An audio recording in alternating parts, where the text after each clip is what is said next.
Police continue to investigate a home invasion and robbery in Maple Grove. Reporter Sonia Goins uncovered a new detail Wednesday that could help solve the case.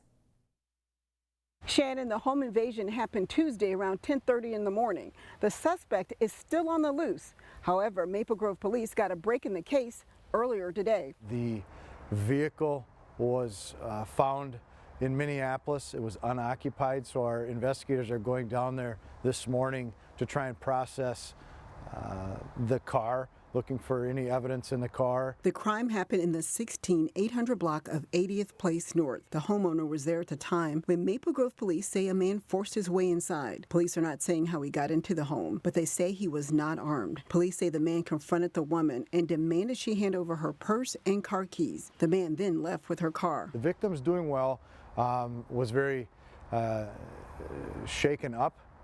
That's not what you expect when you're living in our community and at home alone to encounter somebody like this. The suspect description is very vague. He's a black man, early 20s, about 5'2" to 5'4", with a stocky build. He was wearing a black hooded sweatshirt and gray cargo pants. Maple Grove police are checking to see if this case is related to another string of home invasions throughout the metro. In Maple Grove, Sonia Goins, CCX News. Thank you, Sonia. In New Hope, firefighters from around the Northwest Metro were busy putting out a fire that involved 2 homes. It started just before noon Wednesday in a neighborhood by the New Hope Golden Valley border in the 2700 block of Ensign Avenue. Plumes of smoke could be seen for miles. The fire started in one home and then the wind caused it to spread to another. Cars parked in the driveway were destroyed. We're told no one was injured in this fire. Firefighters were able to rescue at least 1 dog and 2 cats. It's unclear what started the fire. Brooklyn Park broke ground Wednesday on a temporary arts plaza. It will be at the corner of 85th and West Broadway right next to the library. The plaza is a kind of placeholder for a more permanent one that will go up once the Blue Line light rail extension gets built. The temporary space will include a performance stage designed by local artists. The city says the plan is to see how people use the temporary plaza to inform how to build the permanent one. There is going to be a plaza here. There is going to be a college building here. How can we do something that's kind of unique and kind of celebrates and not just have a grassy corner that people drive by, but have something that people will enjoy? The project is a joint funding initiative including Hennepin County and the McKnight Foundation. The northwest part of Maple Grove is expected to experience significant growth over the next decade. It's the land between Dayton, County Road 30, Corcoran, and I-94, and right now it's mostly vacant. This week, the Maple Grove Planning Commission got a look at a master plan that includes a future elementary school, residential neighborhoods, as well as parks and open space. Now that the school year is over, parents are on the lookout for ways to keep their kids occupied these next few months.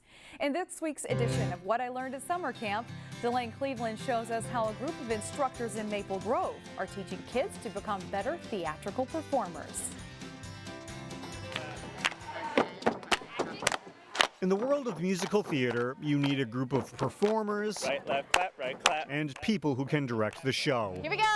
But you don't always need an actual theater. Step with your right. At least not in this case. Yeah, so we are located at the Bunce home, the true Bunce backyard. This Maple Grove backyard serves as the teaching ground for Liz Smith. You ready? The director of Bunce Backyard Summer Theater Camp. We're an educational camp, so our goal is not just to put on a really cool show. Our goal is to also educate them about what does it look like to be in theater? What's it look like to go through our audition process? And really to just learn, like, what does it mean to be a good actor? Yet when you run a camp in a backyard, maybe our first half hour will happen outside. You're subject to the mood of Mother Nature. Up. And on this day, rain is in the forecast. Up. Well, it's not opportune, but maybe we'll be able to go inside and do some other things too. It's not that great, but I guess it's okay. It's not too bad for Minnesota.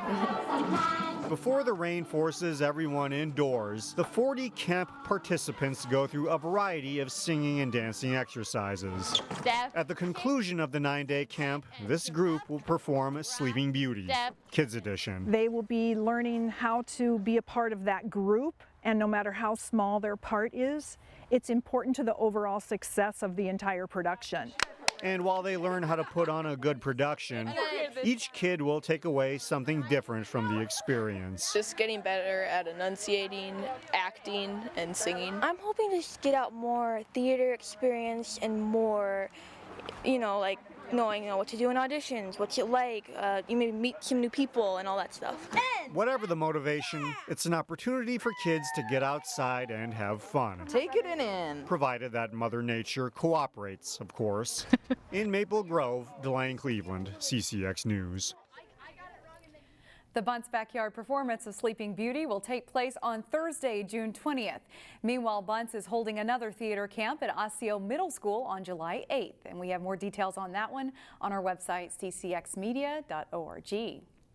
In Brooklyn Center, one of the largest all-volunteer garage sales in the area marks its final year. This is the 30th and last year for the mega sale at Brooklyn Center United Methodist Church. It's a massive year-round effort to collect all of the furniture, all the clothes and household goods that you'll find at the sale. You can find everything there. 30 years ago, it actually started out pretty small, but as it grew and grew, the mega sale reached its limit, especially as all the volunteers got older. The youngest on the crew is 65. It's time that we hang it up. All of us that are working 24/7 to get it going, it just kind of, hey, that's it, let's look at something different. More than 200 volunteers made it all possible. The sale begins with a pre-sale on Wednesday and starts up again Thursday at 10 a.m. It runs through Saturday.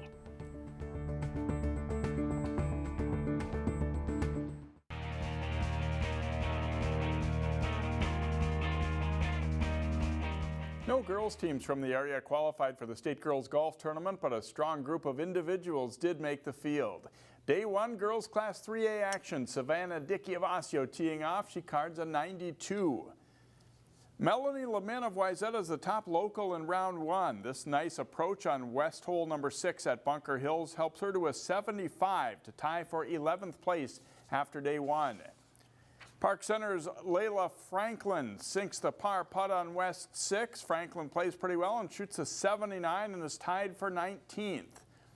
Amy Burnham of Wayzata rolls in the par putt on West 4. She's tied with Franklin after carding a 79. Lauren Contreras of Maple Grove is a return entrant. Her putt just misses on East 8. Contreras taps in on the way to an 86. Wayzata 7th grader Sachi Deshmukh has the second best round of local players as she shoots a 76. We'll have more golf Thursday on CCX News with second round recaps for the boys and girls in Class 3A and also Class A boys. The state lacrosse tournament got started Tuesday. The Maple Grove girls were in the tourney for the 4th straight season. Second seed Prior Lake, the opponent for the Crimson in the quarterfinals. Chloe Corbin gets the pass to Emily Herdine and she drops it over her shoulder for a goal. Maple Grove's first shot on goal is a goal and they trail 3-1. Good patience by the Lakers here. Josie Wilhelm could take the shot but gives it up for a closer look as Ashton King tucks it away. It's 6-2 Prior Lake. The Maple Grove pass is deflected, but Katie Wheeler scoops it up and scores. One of 2 goals for her, and it's 7-3 Lakers. A turnover costs the Crimson as Lauren Wick makes the steal and scores. Prior Lake leads it 11-4 at halftime.